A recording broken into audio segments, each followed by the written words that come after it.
And welcome to our first parent education workshop of 2024-2025. We're so glad that you are able to join us here, and we're going to be doing these periodically throughout the year. And this morning, we're so delighted to have with us Dr. Lynn Kinney. She is a pediatric psychologist with Wellington Alexander Center in Scottsdale, with advanced fellowship training in developmental psychology from Mass General Hospital, Harvard Medical School, and UCLA Medical School. She has developed cognitive motor movement and coaching strategies to engage attention, memory, self-control, cognitive flexibility, and self-regulation. Sounds like something that's beneficial not only for children, but for adults as well. And what I love most about Dr. Lynn Kinney is she has been a wonderful partner to PCDS. So she travels all over the world teaching about executive functioning and her research and all of the work that she does with families, with children, and with schools. But last year she did extended sessions with our lower school teachers here at PCDS. She did our Wednesday division meetings throughout the year, as well as visiting the classrooms in real time and helping our students, helping our teachers, in order to be able to understand how our children can grow in terms of executive functioning. So we're delighted to have her with us here today. Let's give a warm PCDS welcome to Dr. Lynn Kinney. Hello, you guys. It's so good to be here. It feels like coming home. So my name is Lynn Kinney. I'm a pediatric psychologist at Wellington Alexander Center, and what I've done is I've written a talk about the kinds of things I tell people in my office. So there's a lot of information here, and I encourage you to do a few things. One, I'm going to send Kim this full PDF, and so she'll send it out to you if you want it. Feel free to take pictures, take notes. We're going to do some activities, and we're just going to dive in. Listen, any questions you have, anything you want to ask, jump in, and then we will leave about 10 minutes at the end to go over any questions, okay? All right, so we're going to talk about cognition, language, social interaction, and motor development. Why? Because I've been licensed now for 30 years, and I get referred all of these beautiful children from ages 3 to 17 who have underlying motor, cognitive, and language challenges that often go unidentified. So I'm going to help you not only identify some of those challenges, but even if your children don't have those challenges, we're going to practice types of language that you can use in order to support their cognitive, social, motor, and language development. So cognition, just to do some foundational definitions, cognition is the action or process of acquiring knowledge. We acquire our knowledge with cognition. And what I tell children is, what is on the paper or what it is that your parent is telling you is information until you encode it, take it into your brain, put it in your memory, and then it's knowledge. And with our beautiful children, they can use a lot of past knowledge in order to problem solve, make decisions, be more successful in their social relationships, so those are important things. Language skill development, so, you know, we're a dyslexia clinic, but I see kids with autism, ADHD, dyslexia, dysgraphia, developmental coordination disorder. Language skill development is often thought of you often think about the early precursors, you know, how you develop your vocabulary and things like that in your early years. But really, language underlies all of our social interaction and our reading and math. So our language skills, basically, they help us communicate, they help us understand phonemic awareness, which is the sounds of language. They help us understand what's called orthographic mapping, that is mapping the sounds to the letters. They help support our fluency, which is basically the rate at which we read, and they help us support our social relationships. Motor skill development, which is my jam, are the kind of your gross motor skills, your fine motor skills, your balance, your coordination, your core strength, your shoulder girdle strength, your posture, all things needed in order to do your homework and to learn. So those are just kind of some foundational things. All right, you hear this word executive function. I will tell you that 20 years ago, when I would teach about executive function, I would say I'm usually with colleagues, you know, clinicians and things, and I would say, you know, where do your executive functions live? And most people would point to their frontal lobes. And what we've learned over the last 20 years is that your executive functions actually live in your whole body. And your lower systems, your subcortical structures, and your motor strength and balance and vestibular ability, which is your ability to identify yourself in space, that happens in your inner ear, all relates to how it is that your cognition works. So there are over 32 executive function skills. I'm going to focus, and we're going to do some activities, mostly on things like self-regulation, self-control, response inhibition, planning, attention, memory, and cognitive flexibility today. An important thing that many people don't know is, because we tend to get IQ tests of our kids, and I'm happy to look at somebody's IQ. I want to know. It helps, you know, what's their range. But what really matters is, what are their executive function skills like? How are they able to self-regulate, which is your management of your daily energy? How are they able to walk into a room, read the room, and then interact with the people in the room? How are they able to calm themselves down, like when I go to a classroom and they're having cupcakes and I take the child out in order to do some executive function work and they're like, oh, I'm missing my cupcake. How is it that they're able to calm themselves down? I'm going to give you some strategies for those things. Executive functions are more predictive of achievement, earning potential, diminished risk-taking, enhanced relationships. If you've got better executive functions, you stay married longer. So executive function skills are very, very important. Now, there are many, and we're not going to go into every one, but I just wanted to mention a few, just so they're top of mind. Metacognitive skills, those are basically your thinking about thinking skills, all right? Organization, you know what that is. Task management has lots of different pieces. Persistence is your ability to really push through when things are hard, and I use the word persistence with our kids a lot. Cognitive control is a little different than response inhibition. Cognitive control is, like right now, if you're thinking about something that you're maybe concerned about or worried about, cognitive control is your ability to come here into this moment and put those other thoughts aside. Self-monitoring is your ability to recognize your pace, and I'm going to do some activities with you to help your children learn this. Self-monitoring is recognizing, how are you being in this moment with other people? And I do a lot of home visits with families, and I'll often say, how is it that we agree to be together today? And that enhances children's self-monitoring ability. How are we going to be? How are we going to talk? How are we going to use our bodies? How are we going to treat each other?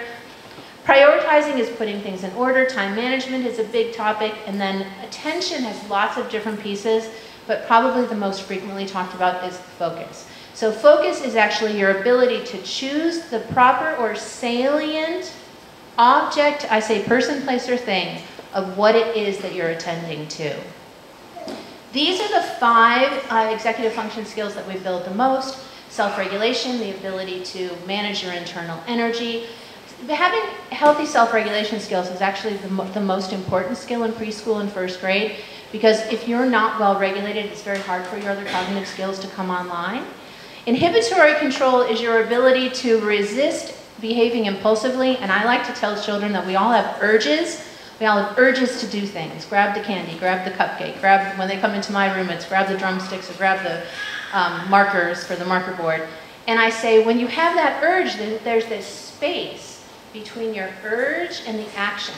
There's a space between your urge and your action. And in that space are your thoughts, words, and feelings. So we can make a decision with practice in order to recognize our urges and then make a choice not to act on them, but to do something else in the meantime, whether it's take a deep breath, whether it's ask me, Dr. Lynn, may I play with the crayons? And this is a big part of my job, walking initially when I meet a child. My room has so many things in it that of course I want to grab them.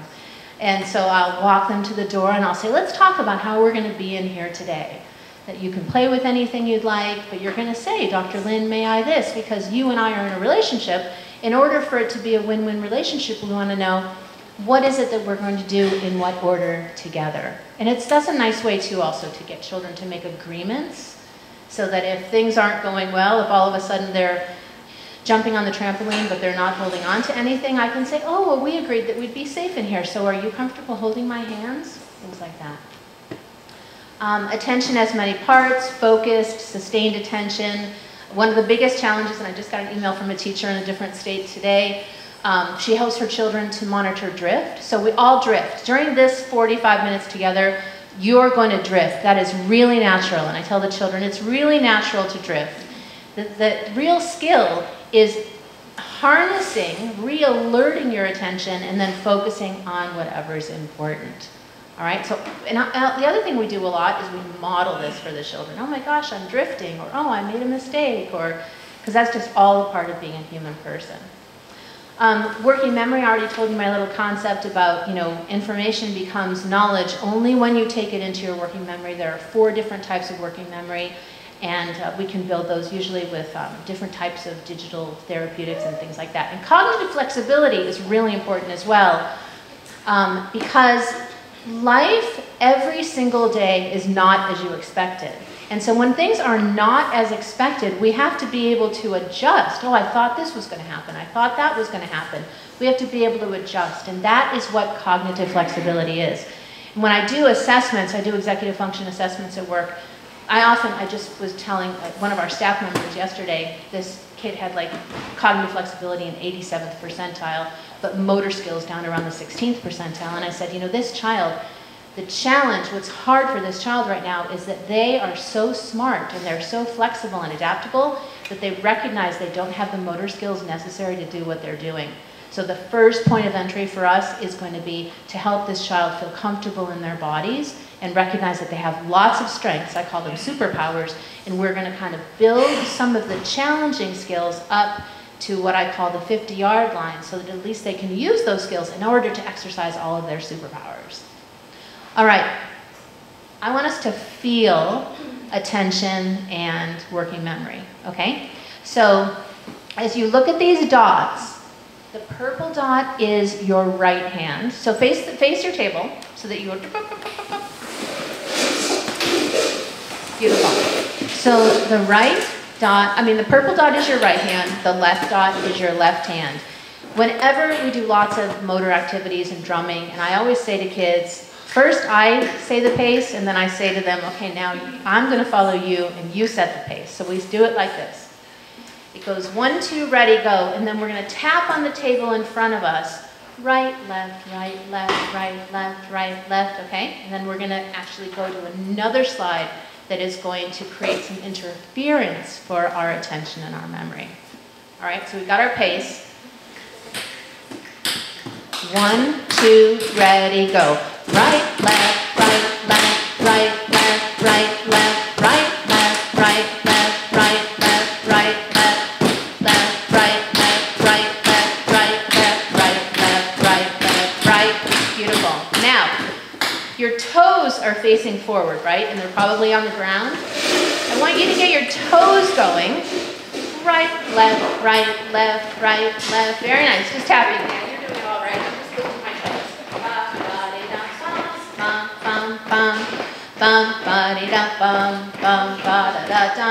Add tap and bum, bum, bum, bum, bum, bum, da da bum, bum, bum, ba dee da dum, bum, bum, bum, bum, ba da da dum, ba da bum, bum, ba dee dum, bum. Beautiful. All right, now this is where I call this turning up the cognition with the children. And we're going to turn up our cognition, because we're going to say right, left out loud. When we see the purple, we'll say right. When we see the green, we'll say left. But when we see the gray, we're doing nothing. And our task is to stay in time. All right? All right, so we're going to we'll get our pace. We say right, left, okay? 1, 2, ready, go. Right, left.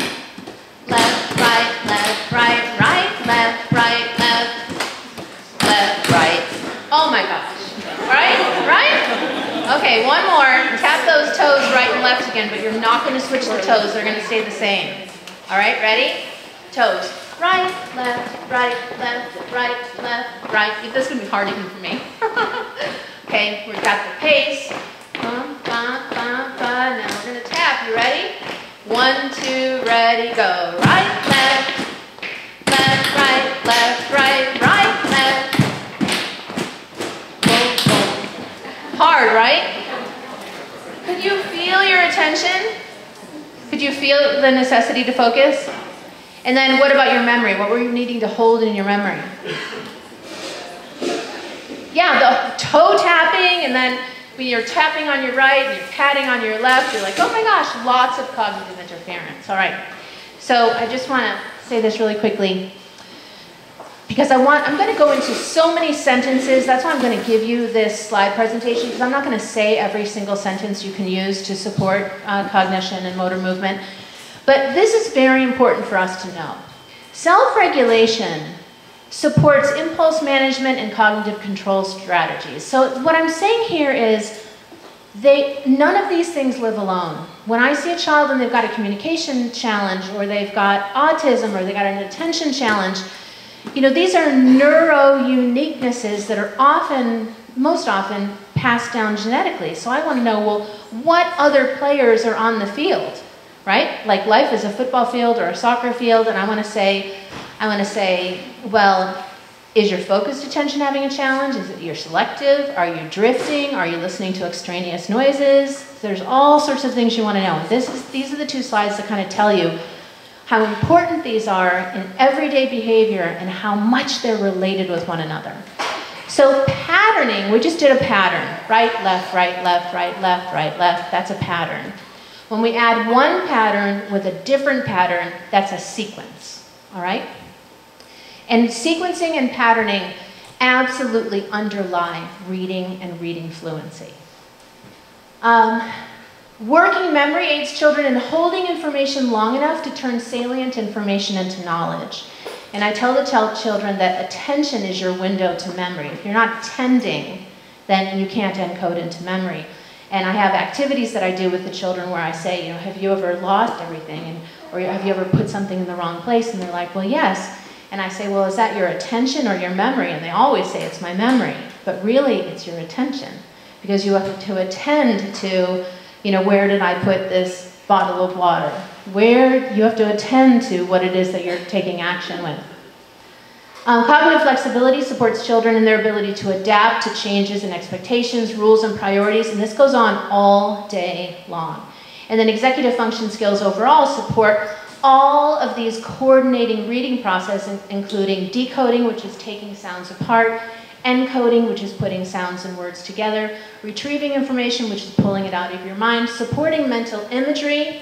We've learned that being able to actually imagine things is very important for cognition, and I'll often say to a child when I'm working with them, are you seeing that in your mind as we're talking? I want them to be able to build a mental image, and if they're not building, and then I'll often ask them what it is, but if you're not building mental images, we're going to practice building them because they really support cognition. And then balance. You know, a lot of people, especially in education, we don't talk that much about balance. So balance is very important. You know, they'll tell you that when you're older, getting out of a seat without holding on is a very important skill. Core strength, if for anybody who does Pilates, is actually like closing down what's called the girdle. You're pulling up and back with your lower abdomen, and then you're pulling down and back with your upper. That core strength is highly correlated with ability to read and write. Posture is also really important. If your beautiful children are just hanging over their worksheets, using posture, there's actually a 2017 study that shows that posture is highly correlated with math output. So we want our children to be able to have core strength. I'll have them lift their shoulders, drop them down, put their chin at chin height. I'll have them pull in their belly button and close down their rib cage, and then we'll get to work. And guess what? I was tightening my bottom as I was doing that too. It's all very important for your central nervous system to be nicely aligned. That helps your, it helps your cognition. Motor tempo, rhythm, and timing. We did a little bit of tempo, so tempo is pace, because we could have gone that that would be increasing the pace or the tempo. And then timing is your ability to move in time on a beat. It's highly correlated with academic achievement. And then vestibular strength, most people don't know this, your vestibular system is in your inner ear, and it is directly tied to attention. So if I'm, as an example, at a home visit and a parent of a child, you know, even up to 4 or 5 years of age, If the child's melting down a lot, we'll do lots of strategies, but one thing I want that child to do is be moved through the air. I want the vestibular, you know, we roll them like burritos, we walk like bears, we walk like crabs, we tunnel, we do somersaults, because you want to get the vestibular system active in order to support the attention.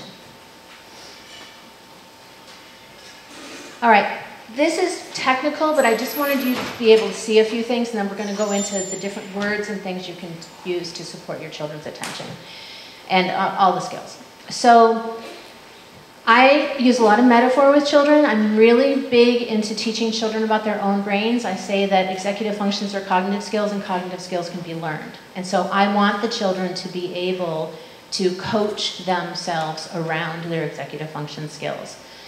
So we say that our skill sets are kind of like a football field, and the players who are at the 50-yard line are the players who play really frequently.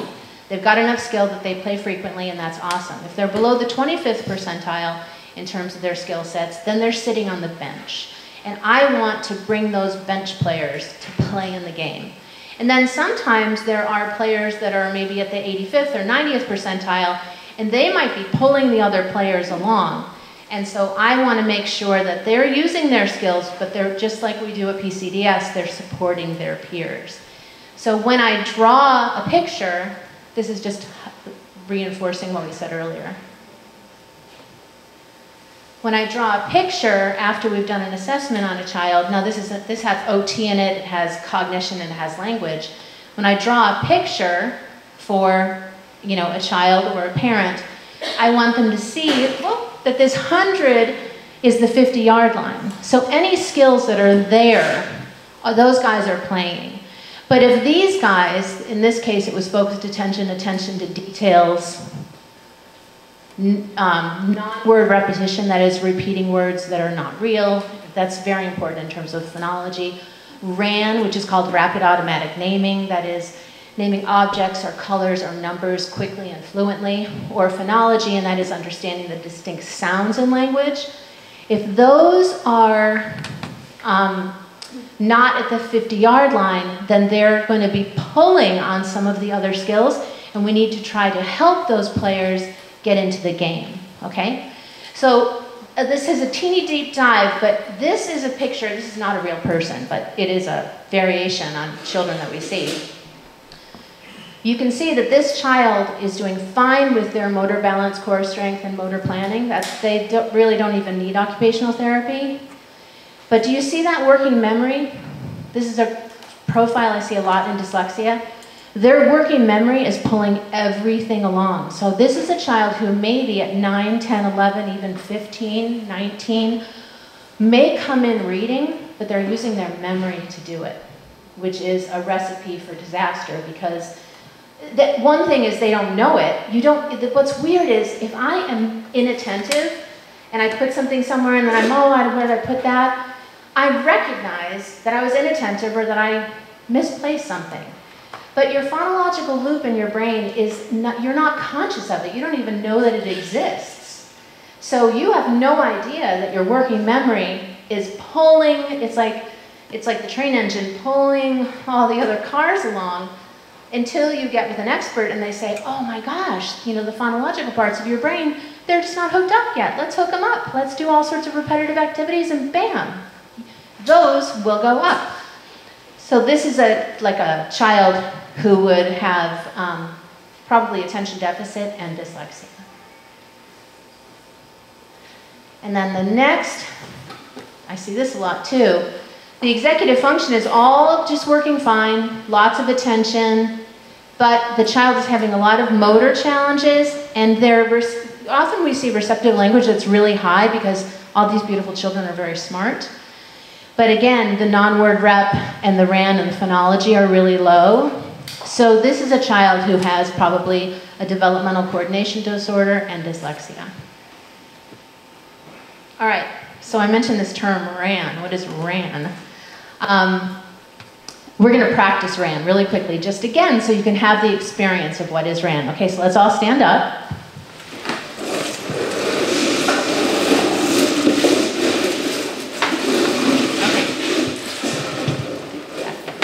All right, so we see animals, right? I actually took my dog to the vet. I've got an 18-year-old poodle. Why do I keep bumping that? And I took her to the vet, and I saw this mat that they had her sit on, and I was like, ooh, I could make a rapid automatic naming task out of that mat. And I went home and I made one. All right, so what do we see here? Dog, dog, bear, cat, right? Dog, cat, cat, dog. You see it? All right, we're gonna march. Right, left, not too fast. Right, left, right, left. Okay, so this is gonna be our pace, and we're gonna go dog, dog, bear, cat, righty? Okay, let's speed up a little more. You guys are pretty good. A little faster. Ba-da-da-bum, bum, ba-da-da-bum, ba-da-da. Okay, 1, 2, ready, say it out loud. Dog, dog, bear, cat, dog, cat, cat, dog, dog, cat, dog, cat, cat, bear, dog, cat, cat, dog, dog. Keep marching. Good. Now, when you see tree, you're going to say nothing. Okay? Ready? March. Right, left, right, left, left, right, left. Bum, ba-na-na. Ready? 1, 2, ready, go. Dog, cat, bear, cat, dog, cat, cat, dog, dog. Dog, cat, cat, bear, dog, cat, cat, cat. Dog. Whoa. Okay, one more.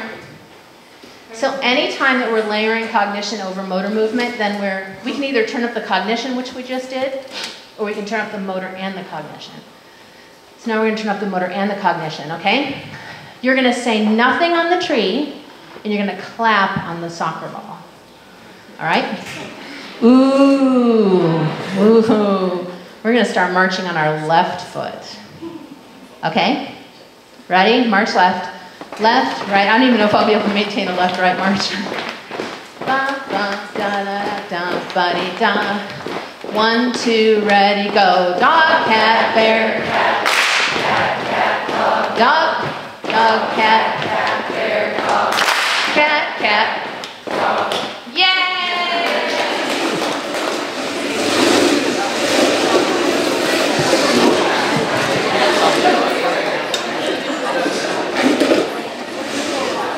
Can you hear that little sing-songy thing that I do? La bum ba dee da bum ba dum bum. It is kind of diagnostically informative when the children can't imitate that sing-song style. Just FYI. Okay, now we're going into things you could say, think, and do to support your children's skills. Any thoughts or questions at this point? No, is it interesting? Yes. Yeah, good. I'm so pleased. All right. We're going to do this in time for you to ask questions. So boom, boom, boom. I'm not going to read every single prompt because I wrote a lot of them, but you'll get the talk or take a picture. All right, self-regulation. I've said it. It's the ability to manage one's internal energy to support goal-directed, purposeful, pro-social behavior. Co-regulation is when you're doing that with somebody. And we need to co-regulate with somebody we love or trust before we self-regulate, generally speaking. So co-regulation happens in the earlier years, and then when you can internalize that felt sense of slowing down or moving your energy, then in the older ages, you're going to have self-regulation. So I hear some sentences sometimes, never at PCDS, but I'll hear them at other places. Like I'll hear, take your time, stop it, pay attention to me. And I think below every one of those sentences, there are all of these scaffolded skills. So none of those sentences are wrong at all. But there's all of these sub-skills below each of those, you know, pay attention to me. Well, what does that mean? It means look at me. It means when I nod, you nod. It means when I speak, then you speak, but we don't speak over each other. So all of these skills has a lot of subtasks, right? I believe that the magic in teaching self-regulation to anyone of any age is to help them experience the felt sense of slowing down, okay? So people don't like to hear slow down, but they're willing to hear when something is hard for us as humans, we tend to speed up. But the thing is that whenever we're encoding, that is taking information in order to learn it and turn it into knowledge, we encode slowly. If we can take something out of our brain quickly, that means it's highly automated. Okay? So I'm going to use sixes as an example. Okay? We're going to skip count our sixes out loud really fast. 1, 2, ready, go. 6, 12, 18.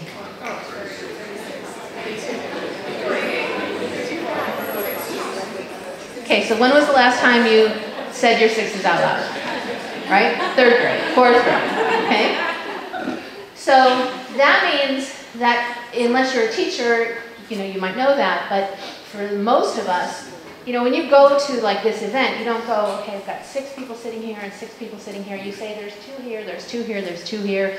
You stay in the lower numbers, right? So if we're going to encode sixes, I'm going to say it, you're going to say it, I'm going to say it, you're going to say it. And with real children in real life, I'll do about 5 of them, and then I've got these different things we do. We do move blocks, we play. But basically, I want to show you how you encode slowly, okay? So I want you to take your feet again and just tap your toes. Okay?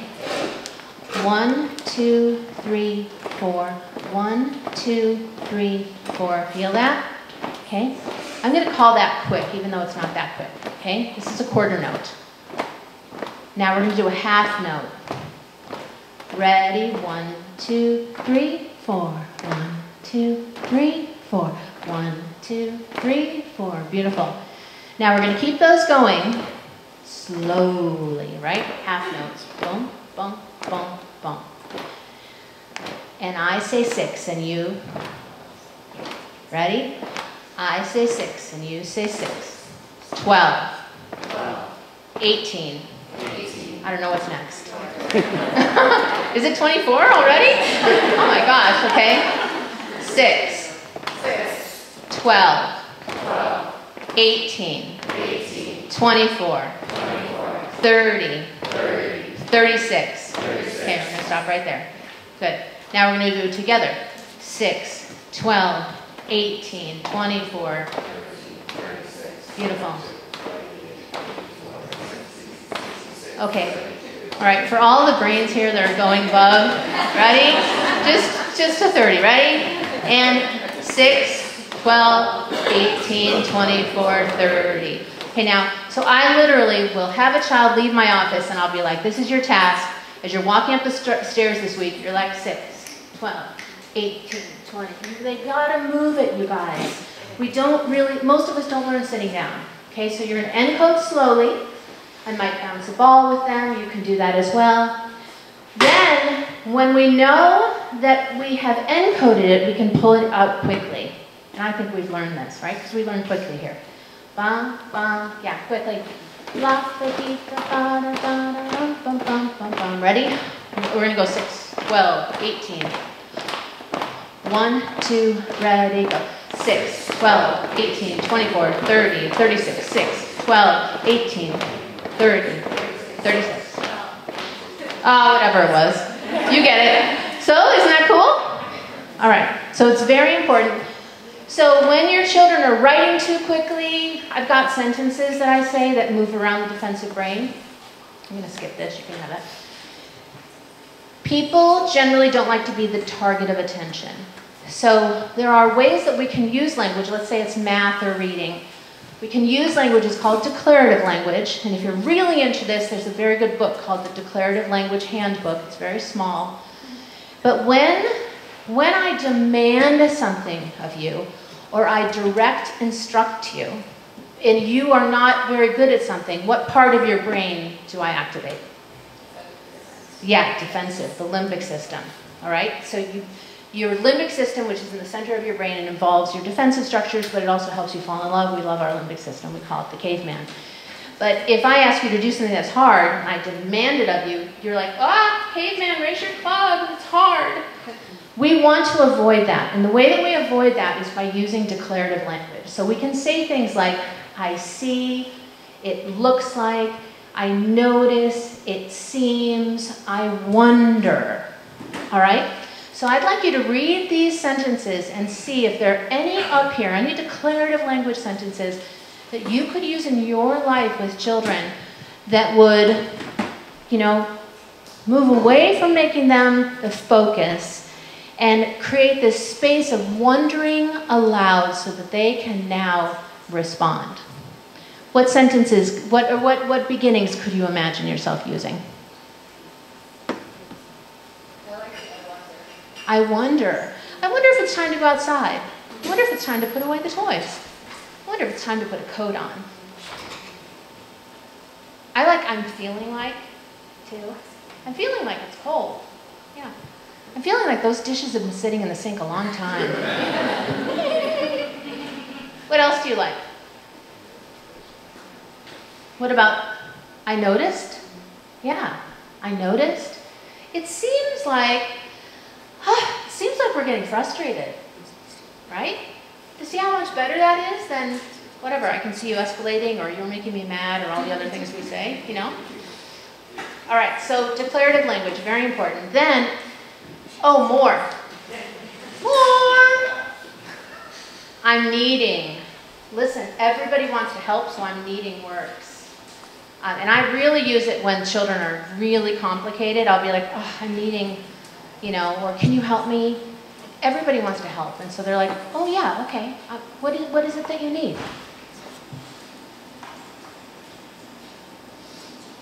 All right, then thinking skills. I actually want to go here first, just to show you interrogative language, and then I'll go back to planning.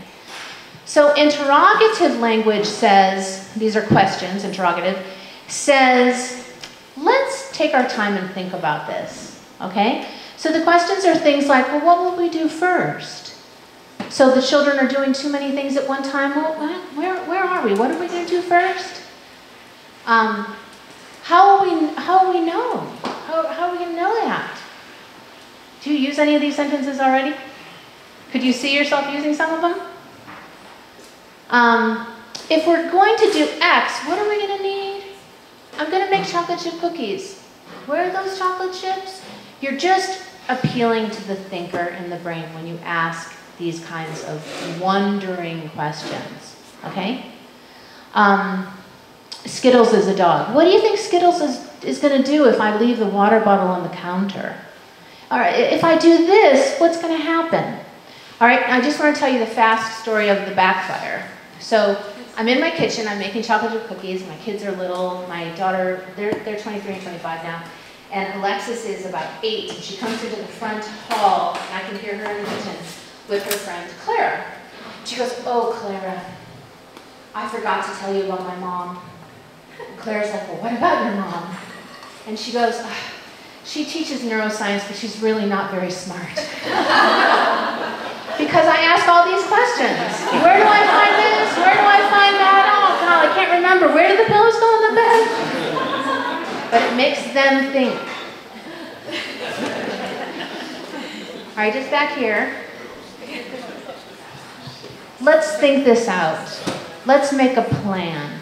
These are replacements for stop that, do this, but, you know, all this direct. You can be direct. I'm not saying never be direct, but if I want to raise a thinker, as I was driving here, I was like, this talk is about how to raise a thinker, how to raise a kid who will think for themselves. And so let's plan it out. What's the plan?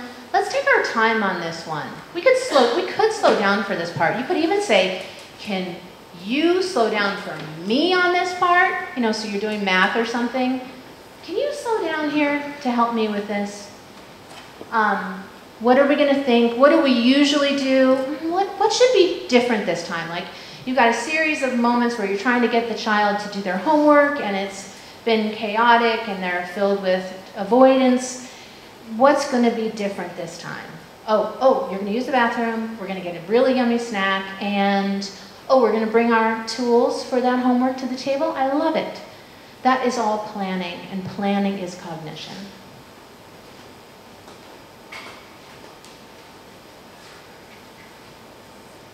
I did those. Okay, any thoughts or questions at this point? No questions?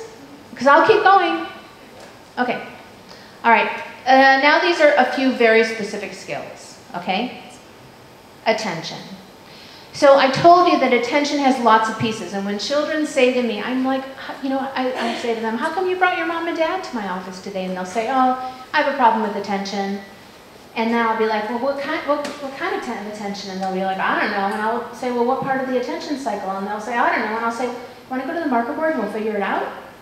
And then we'll go figure it out. Because first you have to alert. You guys are alert, but you're not going to be alert that much longer. You know, you've gotten up, you've gotten your children ready, you came to school, you went to community time, now you're here, like you're ready for the next thing. So your alertness might be going to drift a little bit, and that would be completely natural. Oh, you're so cute. Kissable. You're just kissable. Select is choosing the proper person, place, or thing you're supposed to attend to. That's select, okay? And attend is sending your energy forward. Attending is sending your energy forward. Sustaining is maintaining attention on the preferred person, place, or thing. Drift comes when your brain is tiring, it's normal, and then you've got to re-alert and re-sustain. So a lot of teachers resonate with this. I get a lot of emails about this, because if they say to their students some of these questions, what is attention? What helps you pay attention? What causes drift? What do you do when you drift? What we raise is the metacognitive awareness of the children regarding what these skills are, and knowledge is power. All right, so if you're going to do, I keep choosing homework, but if you're going to do your homework with your children and you're like, last time we had some trouble with distractions. What distracts us? Get them to keep, okay? And how are we going to move away from that? What are we going to do to solve that challenge? Not problem. What are we going to do to solve that challenge? Well, we're going to study in a different place. We're going to, whatever it is. Oh, that's like my 5th time. Okay. Social interaction. This is really what I wanted to go to. So there are a lot of social interactive skills that we do not implicitly teach, but we do expect our children to do them well. And so I wrote a bunch of things to try to bring front of mind that just like you teach math, and just like you teach science, and just like you teach reading, you also teach social interactive skills. So people need to know some maybe hidden rules of communication. What are the overt and covert, unknown communication expectations? And one expectation is if I go up and I greet you, you're going to greet me back, right? If I smile, you're probably going to smile back. That's part of being human. That's part of being safe with one another. Understanding the nuanced communication. As an example, if you walk up to 2 people and they become silent, they may not be talking about you. They might just be having a private conversation. This is outside of the awareness of many children, I promise you. So just talking with them gently about it really helps raise their metacognition. You use different language forms that match certain situations. Like you request to borrow something from the teacher, but you might say to your sibling, you know, I'm going to take your pink shirt today, and then see how they respond. I'm not saying that's proper, but there are different rules for levels of politeness and respect, and you need to know those. We need to know how to read facial expressions, nonverbal communication. So if you're like at a park, you can model this. You can say, oh, I see something happening on the top of the slide. What do you see happening up there? And get your child to describe, oh, there's 2 people, looks like they're having a disagreement about who's going to go down first. Oh no, now that person has pushed the other person. And then you can say things like, do you think that going over to the side is a place where we should go now? Just ask questions, let them observe, wonder with them. Understanding the meaning of expressions, like it's raining cats and dogs. Knowing how to change a conversational topic, that's kind of hard too. So just these are types of skills that you can teach children if you bring them front of mind and you practice. Now, a lot of parents, I would say every week somebody says to me, I asked my child how school went and they just are quiet, they say nothing. So here are some types of questions, open-ended questions, follow-up questions, paraphrasing or reflecting, that you can use with your children in order to get them to provide more narrative language about their experiences. Before this, I want to say, just describing what you're doing in your life helps build social skills. Helps build social and cognitive skills. So if you say, you know, we're going to go to school now, I'm going to get my purse because we're going to go to school now. Oh, it's feeling kind of cold. I think I'll get a coat. You can say that to a 6th grader. It doesn't sound pedantic. You know, really, it's called narrative language. Really describe what it is that you're doing so that you're kind of filling in what's happening. A lot of times I'll hang out with families and there's this space between you and me. And if you and I have like a miscommunication, which happens all the time, I say there's this space between us. What words or questions do I need to use in order to understand what you're needing better? Because a lot of times miscommunication happens. And so I'll be like, oh, let's just use the space between us. So open-ended questions, follow-up questions. What did you think? How did that make you feel? What happened next? So I think you're saying, so I hear you saying, this is my favorite, because whenever I role play with children, I never do it right. So I'm like, okay, so we're going to role play, you want to role play this? Okay, I'm going to be so-and-so. And then I just launch into something that wouldn't happen. And they're like, no, that's not what he would say. I'm like, okay, can you direct me? What would he say? So all that, just talking back and forth and role-playing is really good too. Showing empathy, making observations, invitations to share more. Tell me more about that. What else happened? Sometimes I'll say, I'm not understanding. Can you describe it as though I'm there? I need to see it in my own mind. These are just some board games that we recommend at our office. There's others, I'm sure, but you know, we all know what the literature says about our children are on social media too much, et cetera, so are we. If we can have dinner more, cook more, play games more, that facilitates our children's development. And if you find you're in a position where you're telling a lot, then start asking more, right? And then finally, my closing story, and then we're done. My closing story is that our children are ready to do things that we often don't know they're ready to do. And even if they're not ready to do the big thing, like, you know, wash and make the primary bedroom king bed, they're ready to do other scaffolded skills, the pre-skills, right? So as you see your children doing things, and as you see yourself doing things for them, just ask yourself, can my child do this for themselves? And my story is that I had a 2-year-old, Olivia, and I had to work, and so my helper would bring her to the park, and I would meet them at the park, and then I would take over and I would play. And so I get to the park, Olivia's 2 years old, and she is on the big swing, swinging and pumping, and my heart goes, what? Why isn't she in the little kid swing? And then I go, oh, Lynn, you just got caught expecting too little of your child. The other person who was with her knew that she was fully capable of this thing, but we get so used to coddling them and loving them and doing things for them. And so just try to ask yourself, you know, like, how many of these skills do your children know at 4 years of age or 7 years of age? Because they're capable of doing all of this. Because kids are skillful. All right, other questions? Yes? Maybe other kindergarten parents might relate to this.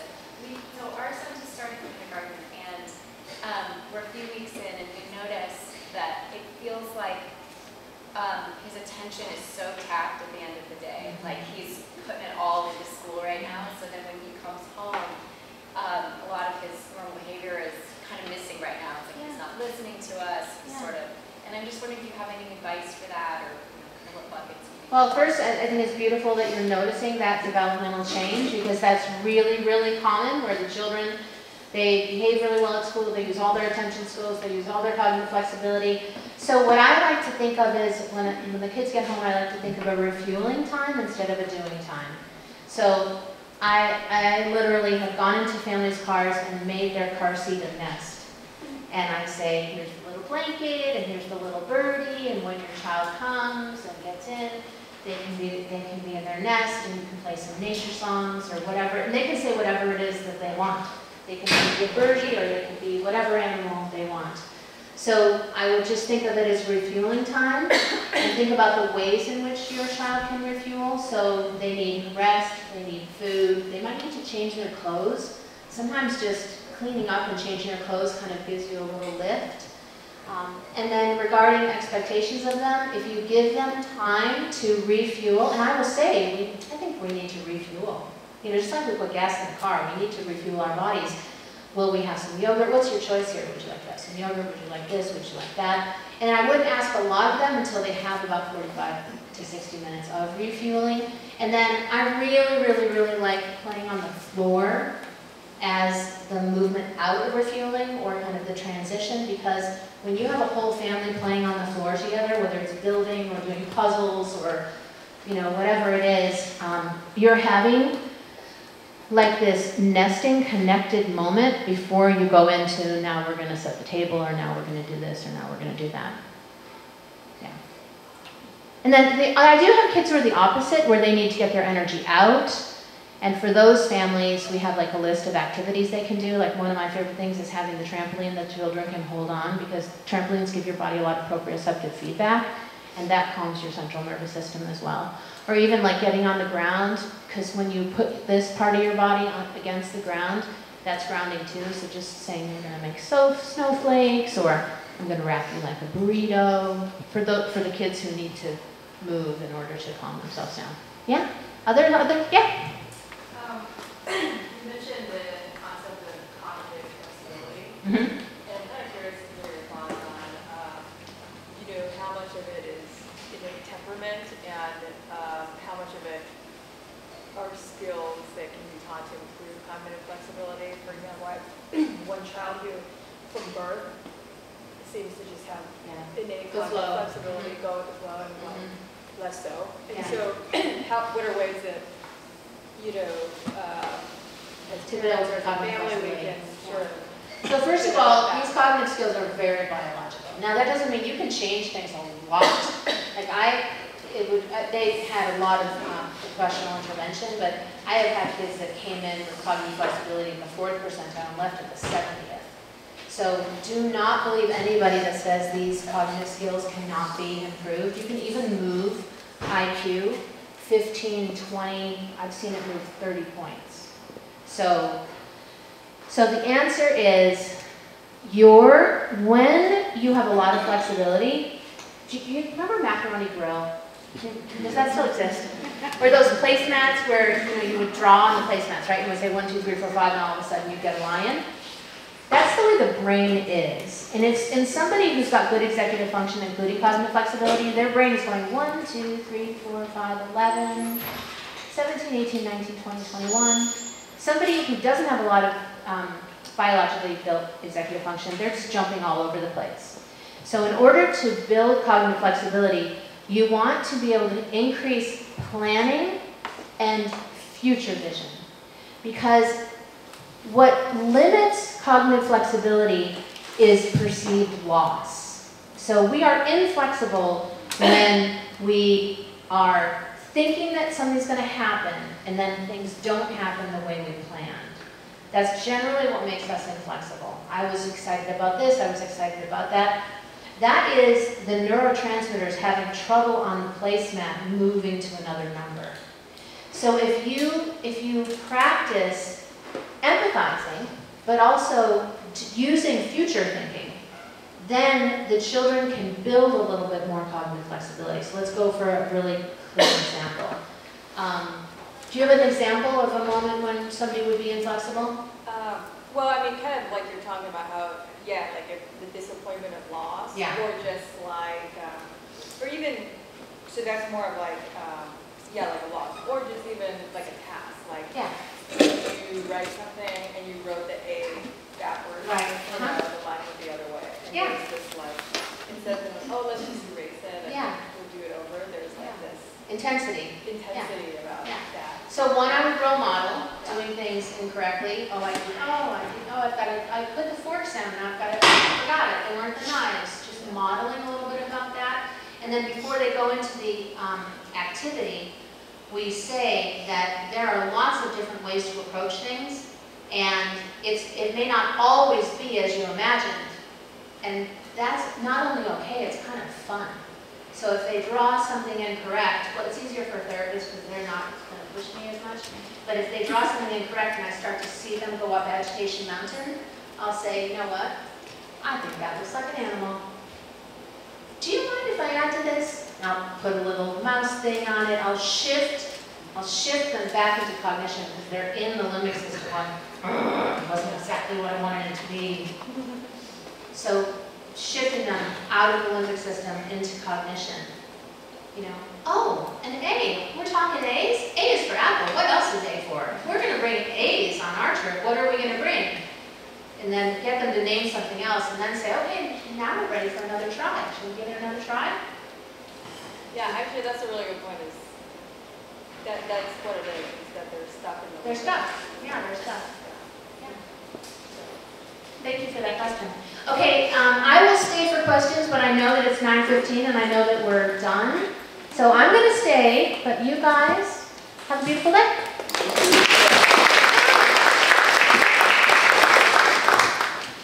So this video and slideshow will be available on our website soon, and so you can be watching for that. We'll be able to provide that.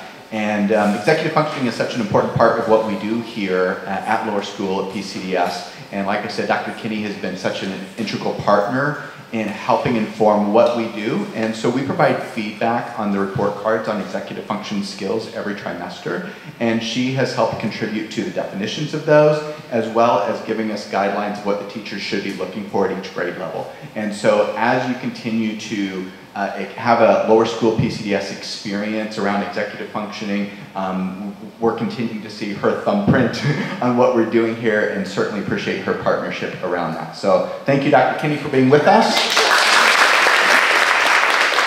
And she's going to stay for questions, but thank you so much for joining us. Have a wonderful weekend.